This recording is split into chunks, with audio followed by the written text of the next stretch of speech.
This podcast was produced by OAR-FM Dunedin with support from New Zealand On Air. Once considered an invasive villain on the Otago Peninsula, Kanuka is now busy restoring the biggest area of diverse native forest there. Keep listening to find out what's so special about Kanuka, why the canopy it creates is vital, and how Kanuka is helping to feed the Otago Peninsula population of tītīpounamu or Rifleman, our tiniest New Zealand bird.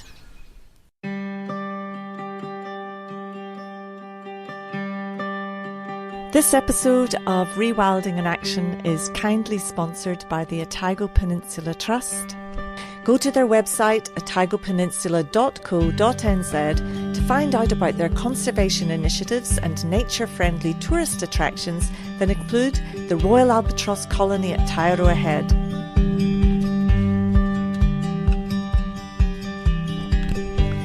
Kia ora, welcome to Rewilding In Action with me, your host, Maureen Howard. This is the second episode of Rewilding In Action, and it's the second episode in a two-part series about natural regeneration of native forest on Peter Cooke and Anna Moore's property at Hereweka on the Otago Peninsula. In the previous episode, I visited them in their native forest to find out how this lovely piece of native forest got established. For this second episode, I'm in their living room to continue our chat about the thinking behind rewilding here at Hereweka. This time, I'm with Peter and his longtime friend, Shanta McPherson.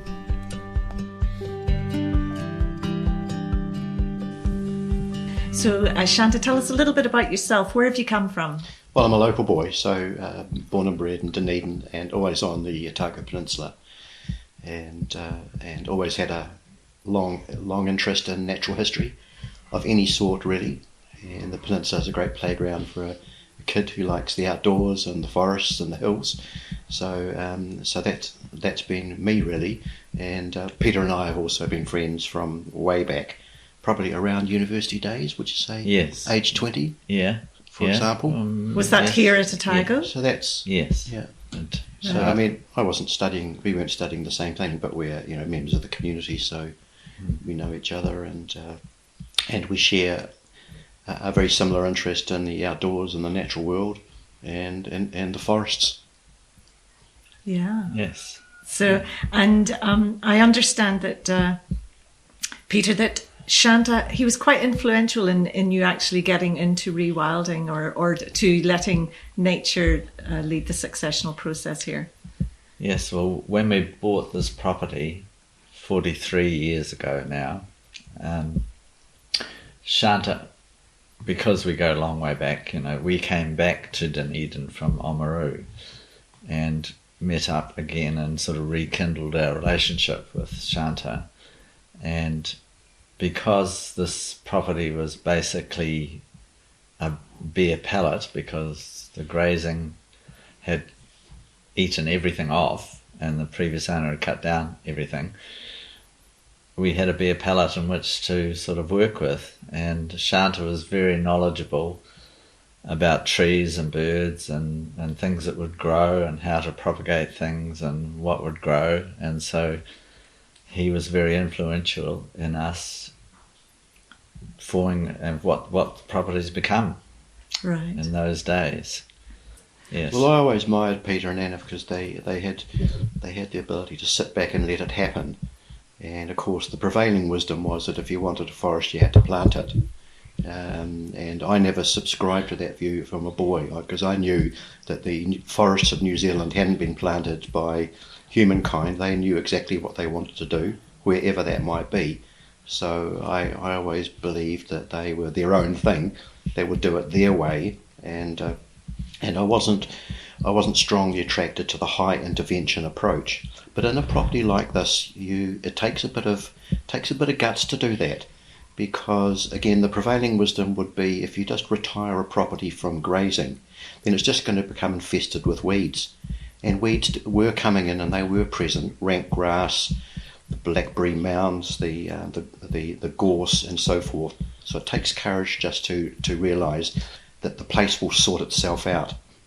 It doesn't need us to tell it what to do, but by the same token, we can have an eye on the process, and there might be things we can do at various stages to help it along. But I give credit to Peter and Anna for, on their own property, which is quite a big piece of ground, letting that roll, having the foresight just to let it roll and see what came of it. Yes, absolutely. I think it really does take a lot of courage, particularly if your neighbours aren't doing it, and so it is very impressive, even though it was your idea or influence. Well, we were in sync. You were in sync. That's right. I think it overstates it to call it my idea. Right. Yes. I think Peter really should take the principal credit, but at least he knew in myself he had someone that supported it. That's right. You had a comrade. I had a comrade in arms, yes. And so together we started the process. Yes. Well, nature did. We let it do it. Yeah. Because I really want to talk about that, letting nature lead the way. And we have touched on it in the last previous episode. But it is that idea, and it's a really central part of rewilding, the idea of letting nature take the lead and moving at its own pace, and us intervening here and there as we see that we need to return, or I shouldn't even use the word return, because it's moving forward to reintroducing ecological processes and moving forward to a new system that's predominantly native. Shanta, so you say that you observed this as a child, that you saw nature doing this. So I guess you've been very connected to nature ever since you were a little boy. Well, there are some residual patches of forest on the peninsula of varying degrees of quality, and over my time I've seen them deteriorating probably through cattle grazing would be an example of the way some of these gullies of bush have got broken up. But then I saw other areas that were re-establishing and growing. So I knew that the original forest cover of the peninsula was coastal mixed forest, and I was very confident that left to its own devices that's what it would return to. And it was only being held away from that because humans were using it for other purposes. And so if we fenced off a piece of land and let it roll, then what we would get on that would be, a forest community. So did you see some bits of land going from forest to pasture, or was it primarily the other way around? I think things have changed, and in recent years, I think the peninsula was probably set up initially as a good farming area adjacent to the city of Dunedin, and so it was largely cleared for that purpose. But I think the reality is it's not very high quality grazing. It's quite steep. The soils are somewhat unstable, and so the big farming enterprises have diminished. And being close to the city, we've seen lifestyle blocks come in and farms being broken up, such as in this area. And those people, of course, don't want to farm it the same way the traditional farmer might be. So what I was seeing these lifestyle blocks being retired from grazing, and you could see the process of forest recovery occurring. And this was in particular in relation to this property. When Peter and Anna excluded the animals, the forest restoration process was up and rolling, and you could see it happening. So it's quite hopeful then, in a way, isn't it? In terms of a native conservation, that perhaps land that was in farming, but as you say, poorer quality land, through the process of lifestyle blocks and small holdings has actually, it is in more and more places returning to nature. I think the peninsula is a great example of that, and Peter, the community around you is a great example of that. It's a cluster of properties that really, from the air, look about the same, because they are all now regenerating, kanuka-led, regenerating forest. All around Hoopers Inlet and Harbour Cone now. The City Council's bought Harbour Cone, and the grazing's less than it was. Things are regenerating. Yes. Even despite a bit of grazing. And it seems to be that here, that Kanuka seems to be play a really central role in allowing that process to happen, doesn't it? And so I was quite keen to actually talk a little bit about Kanuka. And Peter, particularly seeing as you've got your with your dendrological hat on. Yes. And tell us a bit about this species. Well, Kanuka is a pioneer species, and it seeds prolifically and will seed into grassland and doesn't get eaten by rabbits, doesn't get eaten by sheep, and will grow despite long grass. It'll eventually overtop the grass and it forms a thicket. It sows itself very thickly with very fine seed that's wind blown, so it can spread quite a distance from a stand. And it forms a very thicket, almost impenetrable to walk through once it's probably 5-6 years old, and suppresses the grass. And it'll suppress blackberry a little bit as well. It'll grow through that. And then eventually it drops a lot of leaf litter, and it will recover the soil, it'll grow in clay, and it'll build up a leaf litter underneath it as it ages. And then eventually it starts to thin itself out because there's only so many stems that can grow. And so it starts to die off, and a few will grow, and then it opens up the understory, and then the broadleaf plants will start to grow in. But that takes about 40 years, 30 to 40 years to do if left to its own devices. Yeah. So it's a wonderful pioneer species. It'll start off the regeneration of native bush. Yes. And it is amazing that it can grow through the grass because, we think of it's very difficult for, I guess Manuka is another one that can grow through grass. Manuka will do it too, Yeah. but it needs more moisture sites. Kanuka will grow on dry ridges and dry soil. And I guess the other nice thing about Kanuka is that you're saying, at first you have it growing very densely, then some of the smaller seed plants, they'll die out as the others take over, and then you're left with spaces in which then you can have an understory. Yeah. And so the soil litter from the Kanuka, that helps that new understory. That helps build up the soil so that other plants can grow and have a bit of nutrient. And I'm not sure about the mycorrhizal species, but I'm sure it'll have a mycorrhizal species which will aid in the development of other species. Yes, so it's good for it to inoculate the soil to help those other secondary successional species come along. So, and then what about the lifespan of Kanuka? I think it's probably going to be about 150 years. There are some very big old Kanuka that were existing here, and I think it's much more longer lived than Manuka is. And there's a big. It won't form a forest tree, but it'll have a good sized tree. There'll be a few left, old Kanuka, but most of them die off as the other trees establish. Yeah, they look quite a dry looking tree, if you can call a tree dry. Well, they suck up a lot of moisture, and they're quite dry underneath Kanuka when it starts to rain.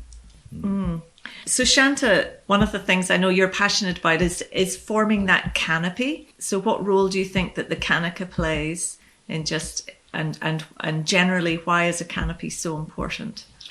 Well, the Kanuka rapidly forms a solid canopy, and then that canopy lifts as the trees grow, and then the inside of the forest opens up underneath that canopy or the roof. So the top of the canopy is the outer boundary of the forest down to the ground level and into the root zone, and the interior is everything in between, and that's where you'll get more species diversity, and also where you'll get species that are tolerant of lower light levels.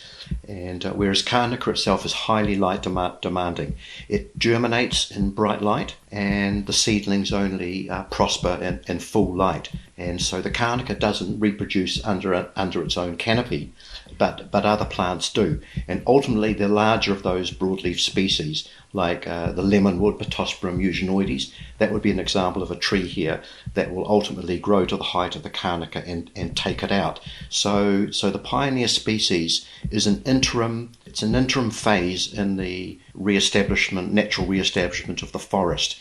It dominates it initially, but over time it becomes less important. And if you walk through a piece of forest here where you see the occasional very old Kanuka, you know that once it was pure Kanuka, and that they're just the last ones standing. And at the end of their time, you'll have a diversified broadleaf forest, and then other species such as totara and the other podocarps will arrive. They'll arrive here and there, and they'll produce emergent trees in that the forest in that future forest. And Kanuka will have done its job there. And if you view it on a bigger scale, you'll see that Kanuka establishes in places where the ground's been disturbed, and so you'll get a mosaic, a patchwork distribution of Kanuka, and they are pioneering sites where there's been a landslip or perhaps a fire or something has happened, and so that's its role in the natural system. And if you're wanting to have a forest in this district anyway, having the Kanuka available is just a godsend, because it's a magnificent pioneering species. It will grow rapidly. It'll form the structure of the forest and allow the other plants to grow and come up and replace that canopy. So in a way, you could look at the Kanuka as the species that gets the process going. And it requires very little care. You don't need to protect it from grazing animals. It grows up through the grass.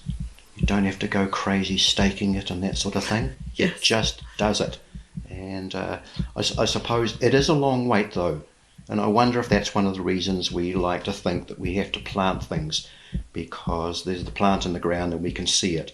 Whereas if you allow the Kanuka to go across, it takes a generation, and it's hard.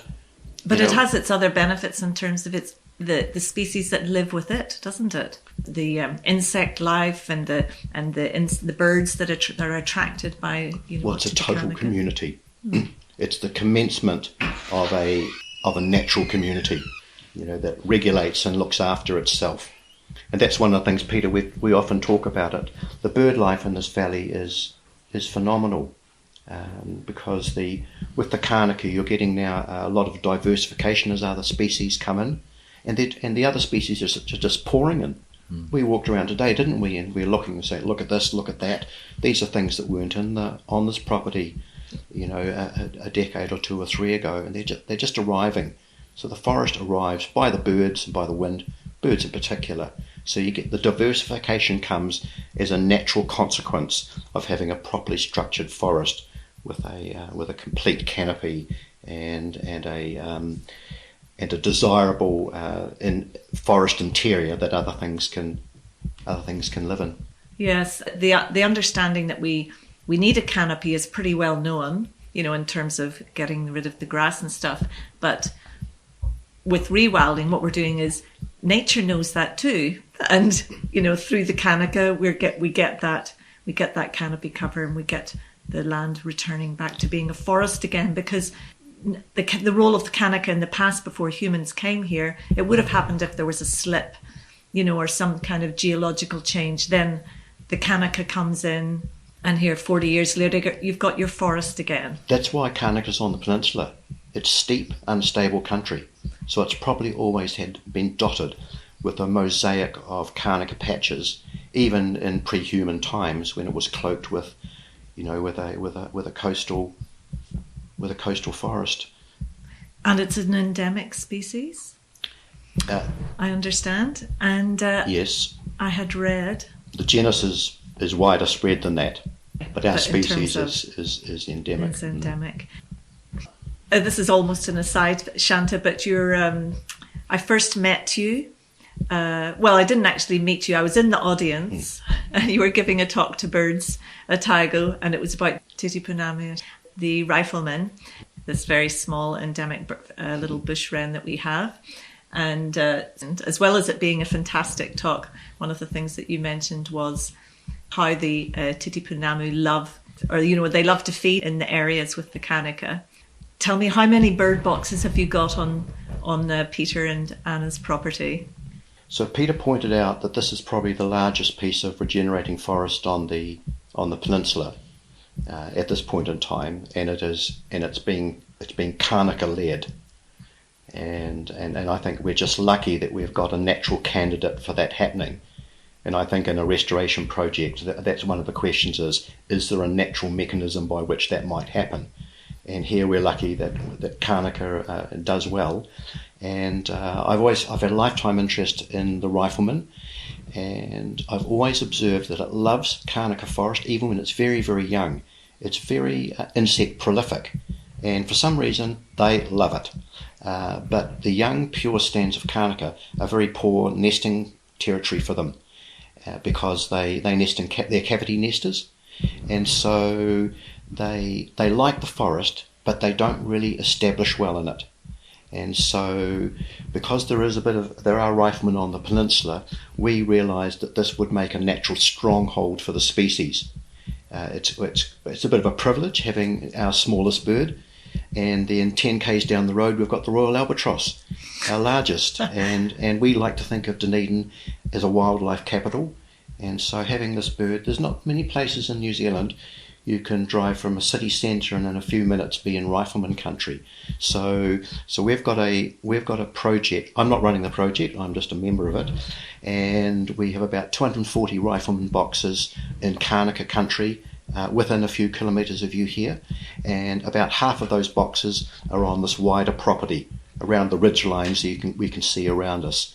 And so in this valley we have at present about 20 pair of riflemen, 20 to 25, and the numbers will be building on account of the nesting boxes provide them with a successful place to nest. So this project's been going for a few years, and we're tracking it, and we're quite confident that this will give us quite a good core population of birds that will assist the population peninsula-wide. Over time, it won't be necessary because as forest matures, riflemen find nesting sites. But at this stage in the pure Kanuka, it's a good thing to do. So we deem it worth doing for that particular bird, but it won't be forever. Yes. And you always have to have that goal of being able to step back, that you're stepping in for a little while and then stepping back. So, Peter, we're coming to the end of our interview, and it's been an absolute pleasure to come to visit you and Anna, and to have you along to Shanta to contribute fantastically.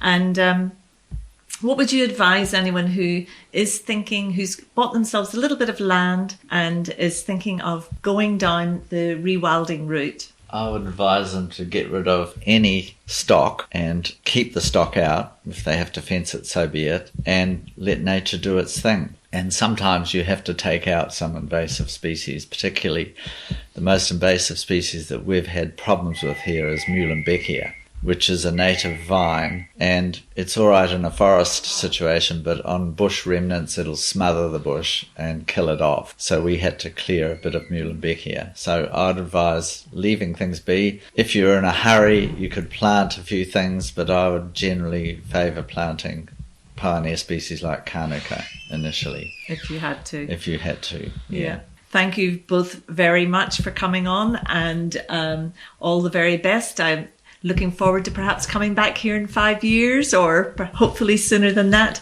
to see what progress nature has made here with a little bit of your help. So thank you. Many thanks to Peter and to Shanta for sharing their deep understanding of natural forest regeneration with Kanuka. It's such an important and underappreciated species that creates a dense canopy when we let it seed naturally, and establishes perfect soil and light conditions to allow native understory and ground cover to take hold. And thank you for listening to this episode of Rewilding in Action. With this radio podcast series, I'm on a mission to discover rewilding local success stories and the thinking and theory this approach brings to ecosystem recovery. I hope you'll continue on this journey with me.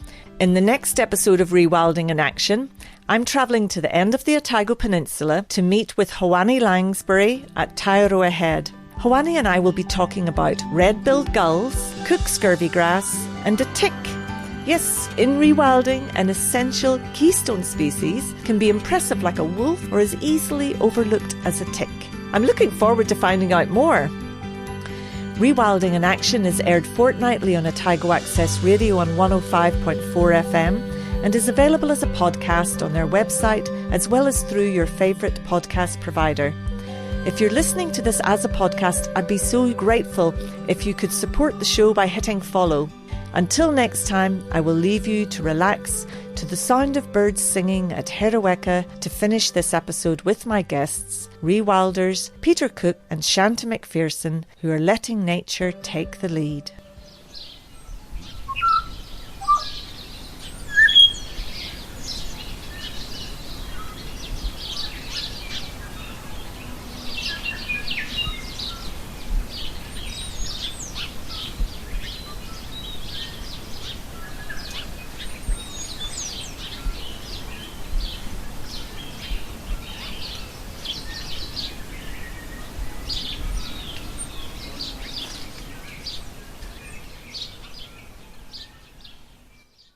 This podcast was produced by OAR FM Dunedin with support from New Zealand On the Air.